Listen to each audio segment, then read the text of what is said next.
Muy buenas noches. Gracias al Señor que nos permite llevar la enseñanza del Espíritu Santo. Este es el capítulo 4. Recordando el capítulo 1, estudiamos el Espíritu Santo, el mover del Espíritu Santo en la creación, en Abraham, Isaac, Jacob, Moisés y en el pueblo de Israel. En el capítulo 2 estudiamos el Espíritu Santo en tiempo de transición, en la Anunciación, Juan el Bautista, su familia y en Jesús, ministerio terrenal de Cristo. Capítulo 3 vimos el Espíritu Santo en el inicio de la iglesia. En Pentecostés, en la iglesia apostólica y en varones como Esteban, Saulo y otros siervos de Dios. Hoy nos ocupa en este momento el estudio del Espíritu Santo como obra en la iglesia. La iglesia son los apartados para Dios, como usted. Oración.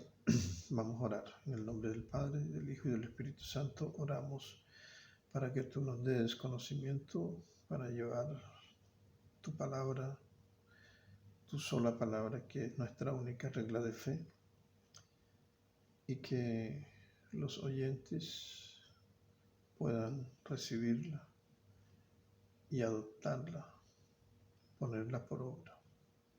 Así como también lo pido para mí, Señor, que pueda entender, discernir tu palabra, enseñarla y ponerla por obra. Bendice este tiempo y toca los corazones y las mentes para que podamos ser transformados por tu Santo Espíritu, en el nombre de Jesucristo, para la gloria de Dios. El Espíritu Santo, a través de la historia antigua, moderna y actual, desde Pentecostés, hubo una transformación profunda en todos aquellos que oyeron, creyeron, aceptaron y sirvieron a Jesucristo. En Hechos 4:4, muchos de los que habían oído la palabra creyeron, y el número de los varones eran como 5,000. Hay que predicar la palabra, enseñarla bajo la dirección del Espíritu de Dios. Solo así puede impactar al predicador y, sobre todo, el plan de Dios, impactar con su palabra a todo el que la escucha, que la fe viene por el oír y el oír la palabra de Dios. La iglesia comenzó con judíos, con hebreos. De los judíos viene la salvación, dice la palabra.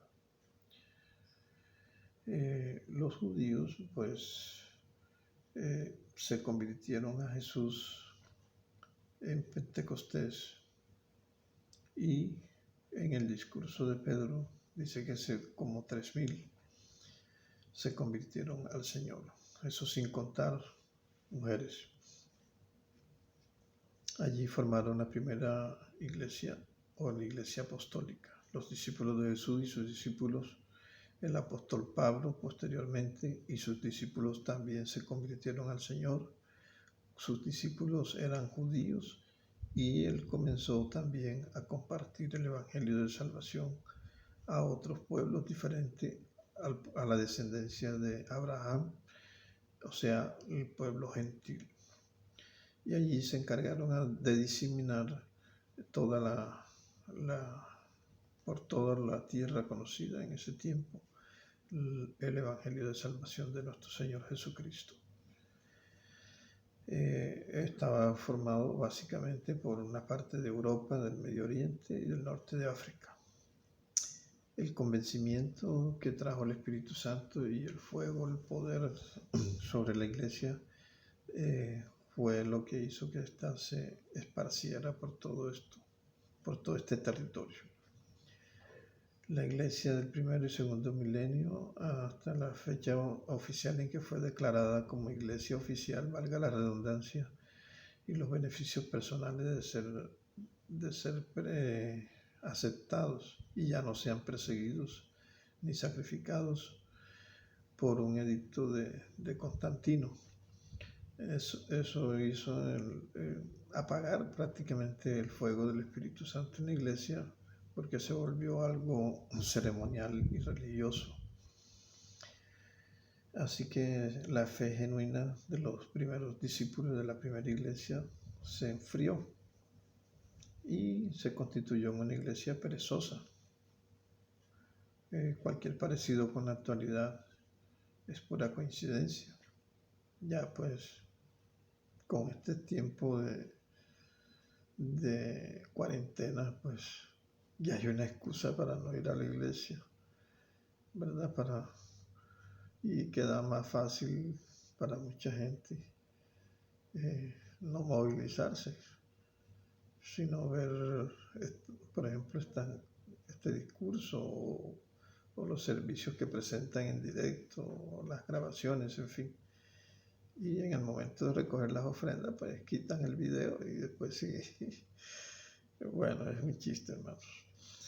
Así que la fe se enfrió y podemos decir con toda seguridad de que este plan de cerrar las iglesias y no permitirles congregarse, así como también todos los centros de diversión, en fin, cerrados al público, ya no hay vida social. Entonces es parte de un plan del nuevo orden mundial, lo que ya el anticristo está estableciendo sobre la tierra.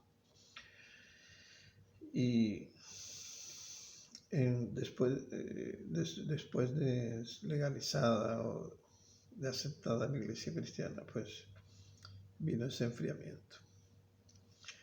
Pero hoy nos ocupa es el estudio del Espíritu Santo en la iglesia. Así pues los gobiernos hagan lo que quieran hacer, nosotros tenemos siempre que aferrarnos a la promesa que Jesús dijo: estaré con ustedes todos los días hasta el fin del mundo.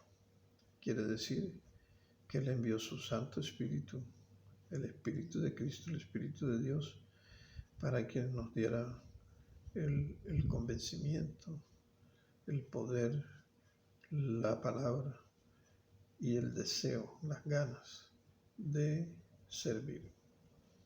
Efesios 1:13 dice, Efesios 1:13, en Él también vosotros, habiendo oído la palabra de verdad, el evangelio de vuestra salvación, y habiendo creído en Él, fuiste sellado con el Espíritu Santo de la promesa. Tenemos un sello, las arras, la garantía, como iglesia, es una señal de milicia, de militancia, con soldados de Cristo, por aceptar el plan redentor mediante su unigénito Hijo Jesucristo. El Espíritu Santo nos capacita, nos consuela y nos fortalece. Produce cambios profundos en las personas y en la colectividad que vive bajo su dirección. Consuela, como todo buen ejército, entrega armas de defensa, de ataque, como ilustra el apóstol Pablo en el capítulo 6 de Efesios, y como dice también en una de las cartas, las armas de nuestras milicias no son carnales, sino poderosas en Cristo para destrucción de fortalezas. También trae sobre la vida del creyente una transformación profunda que es notable delante de los ojos de la familia, de los vecinos y del público en general. Esto lo llama el apóstol Pablo el fruto del Espíritu Santo. Un cambio que produce en el creyente, el cual consiste en amor, gozo, paz, paciencia, benignidad, bondad, fe, mansedumbre, templanza. Contra tales cosas no hay ley. Gálatas 5, 22 al 23. Este amerita otro estudio aparte, lo que es el fruto del Espíritu Santo. Reviste a la iglesia de poder. Ya vimos entonces 3 cosas que produce el Espíritu Santo en la iglesia. Vimos que sella la iglesia.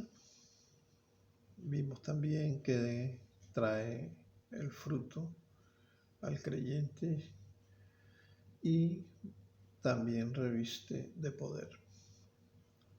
En 2 Timoteo 1:7 dice, porque no nos ha dado Dios espíritu de cobardía, sino ¿de qué? De poder, de amor y de dominio propio. Y se sigue manifestando igualmente como se manifestó después de Pentecostés en la iglesia primitiva.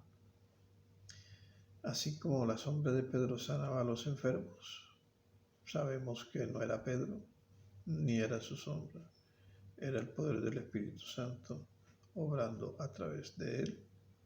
Así como el apóstol Pablo también tuvo el don de la sanidad, el don de echar fuera demonios, el don de la palabra que aún sigue vigente, con más fuerza que hace algunos siglos atrás.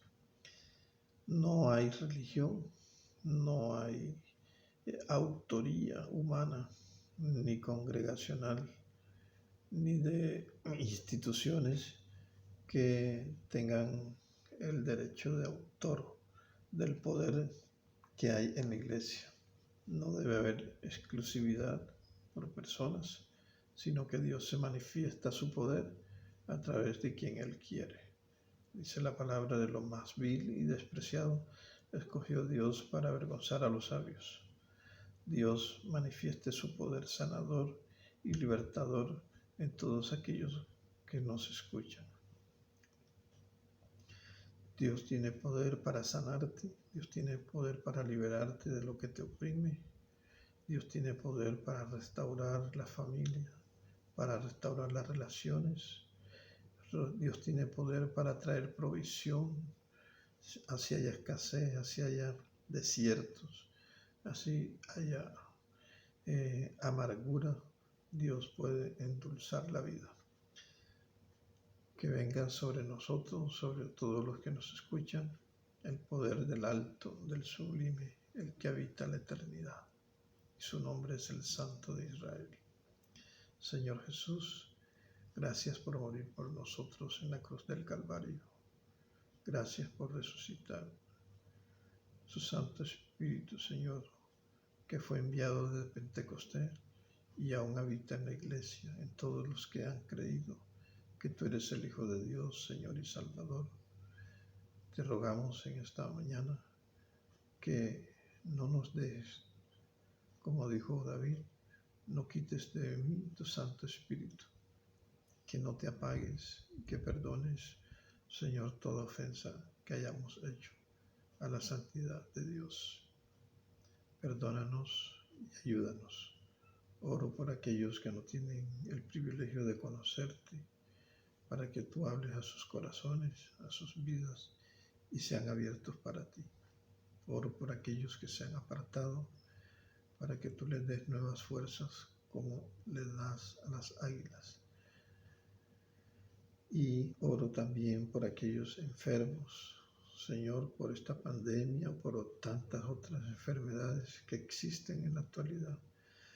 Señor, si tu propósito, Señor, está con esas personas, Dios, quieres levantarlas, te ruego en el nombre de Jesús que lo hagas.